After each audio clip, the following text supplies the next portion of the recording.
All right, what up, you guys? Okay, so I just got back from the Grass Clippings Open qualifier. It didn't go well. Clearly, it's time for me to work on my swing. My wedge distances were good, but I was hitting it all over the place, side to side, especially when we got to the longer irons. There was a few holes like that.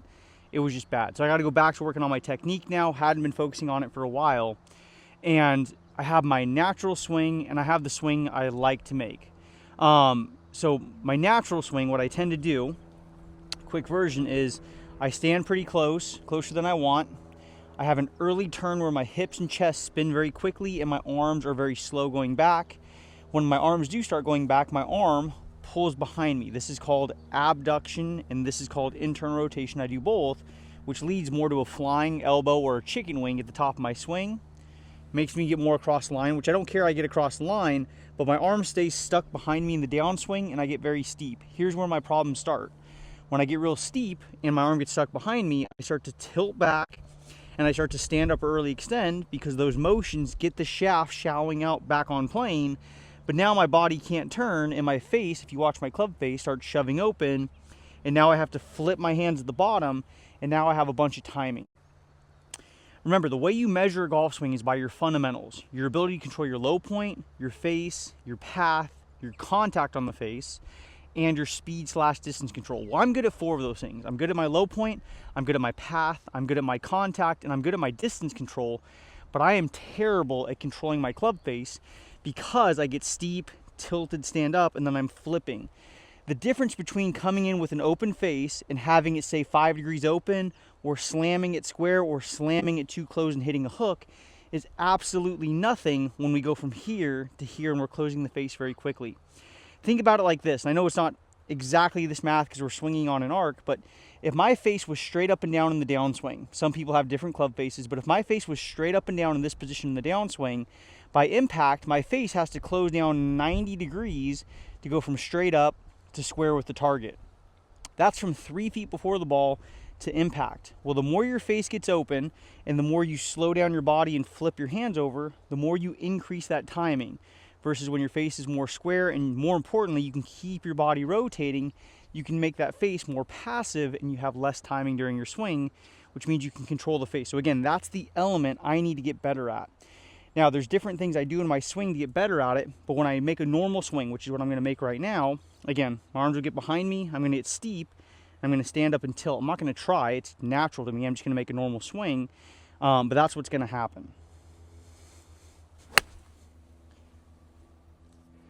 Now, decent shot there, hit a hair thin, but that would be my normal swing. Now, here's what I'm going to try and do. Again, there's a marriage here between my fundamentals, my adjacent fundamentals, and my personal fundamentals. Again, the fundamentals I just talked about is what highlights everything. That's always my North Star. That's always what I'm trying to control. My adjacent fundamentals are my technique. It's how I'm moving my anatomy. What is my body doing during my swing? For me, what I like to do different is this. I like to make my hands get a little bit higher and stand a touch further away from the golf ball to feel like I have room to get my arm back in front of my body. Number 2, I like to feel like my arms are connected to the inside and top of my chest, very much like Ben Hogan.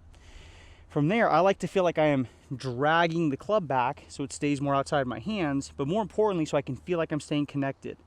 If I let my arms feel like they're swinging back by themselves, I feel like I lose that connection, and anytime me personally I lose connection, I don't feel as good. From there, I'm trying to get to the top of my swing after I drag the club back to feel like it's flopping in transition into a shallow position. It feels like I don't have to manipulate it with my hands and arms. It feels like it can just happen at the top of my swing. So I'm trying to stay connected, drag the club back, and let it flop into my arm structure as I start the downswing. I also feel like I'm trying to maintain the width of my arms. I'm not getting super narrow, because again, when the arms pull back and I get narrow, that's when I get stuck and I get steep. From there, I'm trying to sling the golf ball. When I say sling the golf ball, meaning I'm trying to feel like I'm very passive with my hands and arms all the way down into impact. I'm trying to capture the ball in the face, and then I'm releasing through impact. I'm not trying to pull down and throw my arms at it. Those are the feelings I have. So again, there's a combination of things going on here. Those things help me control the face better because I'm able to turn and make my face more passive. That's the North Star I'm looking for in my golf swing. Now again, there's a blend there of adjacent fundamentals, aka how I'm moving my body, plus my personal fundamentals. What am I feeling? It feels good for me to drag the club back. It feels good for me to keep my arms connected. It feels good for me to sling the golf ball. That is not a feel or feels that are going to work for everybody. That's far from universal.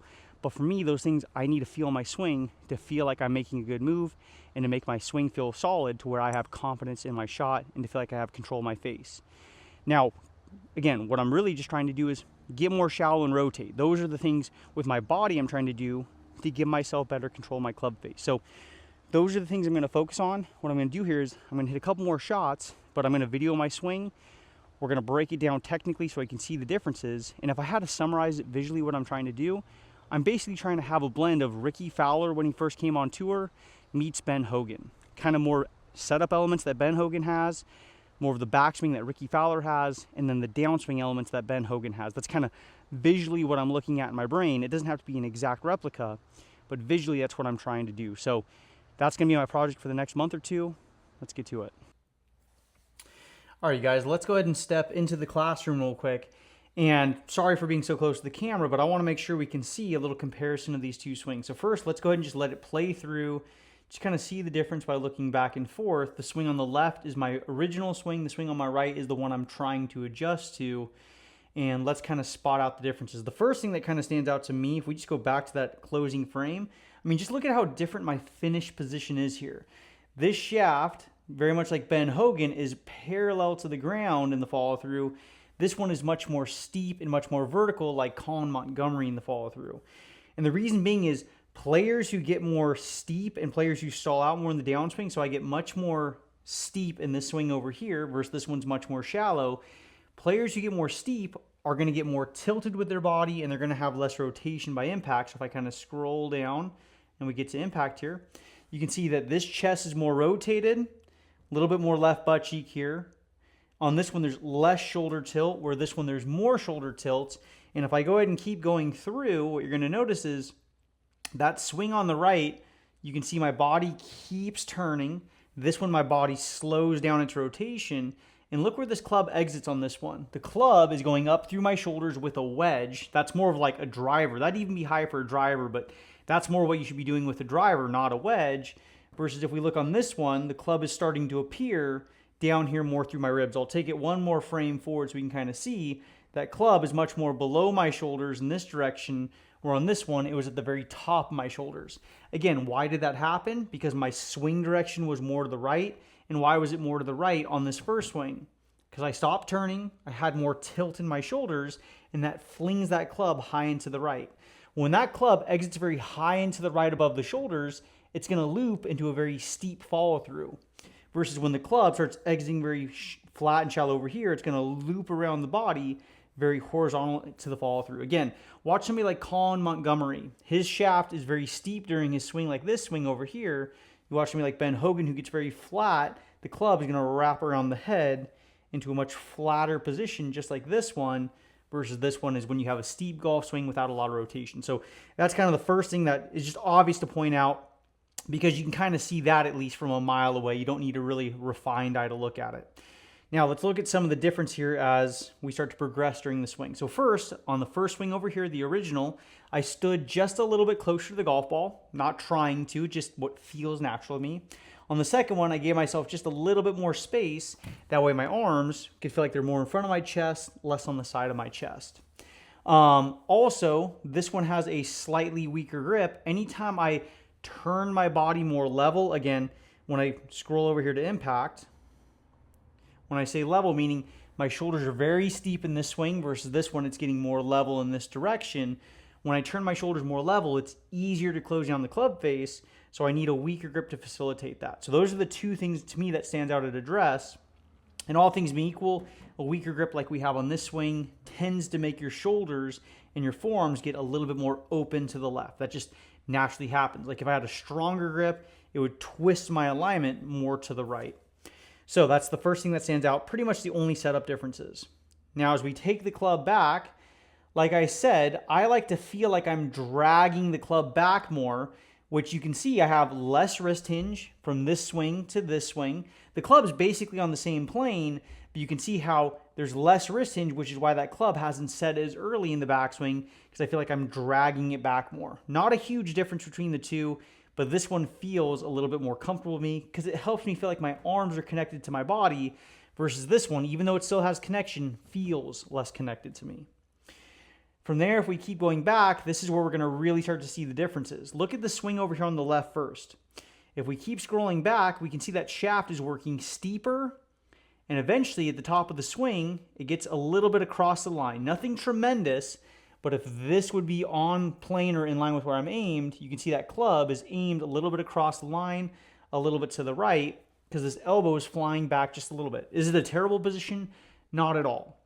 But I just noticed I don't hit my best shots from that position because when I get there, like I said, I come down much more steep in the downswing. You can see this shaft is much more shallow, almost at a right angle to my back line, versus this one is very steep and vertical, not at a right angle to my back line. To me, this is the most important part of my golf swing. When my swing gets more like this, I can turn more level, I can rotate, I can control my club face better. When I get steep in this direction, that's when my body reacts. That's when I stand up. That's when I stop turning. That's when trouble starts to happen. So to me, I'm always looking at this as the magical part of my swing versus being over here, but that's set up by my backswing. I'm already in a position where my arm is a little bit more in front of me, and that shaft is clearly a lot more laid off or more on plane. There's a couple ways to measure on plane at the top of your swing. Some people, if we look at this alignment stick, which is where I'm aimed towards the target, would say having that club parallel would be on plane. That's one definition. Another definition is getting that shaft in line with your left arm at the top of your swing. Somewhere in between there would be on plane, and anytime the club points more to the right, that's getting across the line.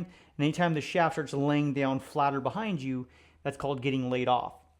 Regardless, definitionally, clearly that shaft is more across the line versus this one is much more shallow, much more laid off at the top of my swing, which means it's just easier to get shallow. I'm already in a shallower position, so I'm not going to come down as steep. So that's the big difference I know, and that's because what happens? Like I said, I feel like I'm dragging my arms going back here, and then I'm trying to feel like I'm letting that club flop behind me at the top of my swing in order to get it more shallow. So that's kind of the backswing differences. And again, what I'm personally feeling, it feels like my arms are very pinned and connected inside of my body over here, versus this one, it feels like my right arm is more disconnected. So those are the things that are going on in the backswing. And then from there, I'm just trying to leave my arms up and rotate as much as I can in this second swing. Again, the one on the left is my natural swing. I'm not trying to do anything, but on this one, I'm trying to leave my hands up and back in this direction, like my left arm is stretching across my chest to give myself time to rotate. And what we're going to notice is I have a lot more time to rotate. Why? Because when that club gets more shallow, I need rotation to keep it on plane. This club's very much on plane. If I go one more frame over here, this club's going to be very much on plane too. If I can get it to scroll, just give me just a moment. There we go, back one frame. So you can see that club is moving on plane in that position. And both clubs, both swings are going to swing towards the target. But when I get to impact, look what happened. Again, shoulders much more level, much more rotated, versus this one I'm standing up. I've early extended because my body's standing up versus this one's down in the shot. And again, the biggest difference you're going to notice is watch how this club starts to follow through. When we get into the follow through, this club's working around to the left. On this one, the club is exiting more out to the right in the follow through in this direction. And look what's happening with the club face. If you look at the club face itself, watch this one right here, the club face is going to start flipping closed. So if we go ahead and scroll through very slowly or as slow as I can, again, watch that club head. You can see it's twisting over through impact, and that's where all my timing is. I have so much more timing in that swing because it keeps going from being open to twisting shut very quickly, versus now if we draw our attention over here to the swing on the right, my face is square, and watch how much more square it stays through impact. It's staying much more square in that position versus this position over here. This one, the face is almost completely closed down right here. And if you kind of take a visual image of that in your brain, now watch this one. That face in that same position is much more square coming through because I was able to keep my body turning. So again, when I get more shallow, which is in this position here, I'm able to stay in the shot and rotate much better, which leads to that face staying more passive, and that's where I gain control of my club face. And you can see it here as well. Look at the angle of this face. It's pointed down towards the ground in the follow through, versus on this one, if I go a couple more frames forward, you can see that face is very square with my shaft, square with the angle of my shoulders, and there's clearly just a lot less flip and a lot less hands going on, all because I got more shallow and was in a position to rotate. So those are the things I'm looking at in my golf swing. I don't really care what I do in my setup position or in my backswing, as long as I'm able to get more shallow by this position. If I can get more shallow like this, I'm in a position to rotate, and when I can rotate, again, my hands get a lot more passive all the way through the shot, and I have control of my club face. Now, for me personally, like I said, it's the feelings of dragging the club back, feeling connection to my arms, feeling like I'm leaving my hands up and back in transition, feeling like I'm rotating as I'm coming down. But again, all I care about, no matter what I had in my golf swing, if I was working with somebody else, as long as I can get more shallow like this instead of being steep like this, I know I'm going to be able to turn and have more control of my club face, which means my fundamentals are getting way better. Again, my path is good in both swings. I'm swinging very much on plane and towards the target. I hit both shots very solid, and neither was fat nor thin. You can see it was a good clean divot. I hit both, if you watch it, pretty much in the dead middle of the club face. This one for sure, it impacts dead middle. We look at this one over here if I'm out of the way. Yep, that was dead middle of the club face as well. And both shots were pin high. So again, I had all my fundamentals there, except this one had better control of the club face, which is, to me, the hardest and most important fundamental to get right. And that one didn't have control of the club face. That one I'm rolling the dice and gambling. This one, I know I'm going to be much more consistent, which with a wedge, I'm not too worried about. But if I'm hitting a driver, I surely want this swing way more than I want that swing.